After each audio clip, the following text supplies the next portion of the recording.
Wacana hak angket yang diusulkan Capres 03 untuk mengusut dugaan kecurangan pemilu semakin ramai disuarakan. Pengamat politik menilai hak angket bisa mempengaruhi nasib kepemimpinan Presiden Jokowi. Nasib Jokowi terancam jika hak angket DPR digulirkan.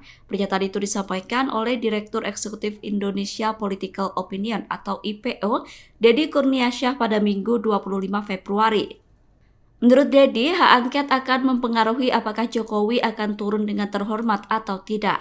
Pasalnya, hak angket yang diwacanakan saat ini merupakan hak angket atas penelusuran keterlibatan Presiden pada pemilu. Utamanya terkait kebijakan pemerintah yang disalahgunakan untuk mempengaruhi proses pemilu. Sehingga jika dalam penyelidikan ditemukan Presiden melanggar undang-undang, maka bisa berpotensi untuk pemaksulan. Jika Presiden Jokowi terbukti cawe-cawe dalam pemilu, maka pemaksulan bisa terjadi. Adapun hak angket yang diusulkan Ganjar itu juga turut didukung kubu paslon 03. Mulai dari Surya Paloh, Anies Baswedan hingga Koalisi Amin menyatakan siap mendukung wacana hak angket tersebut.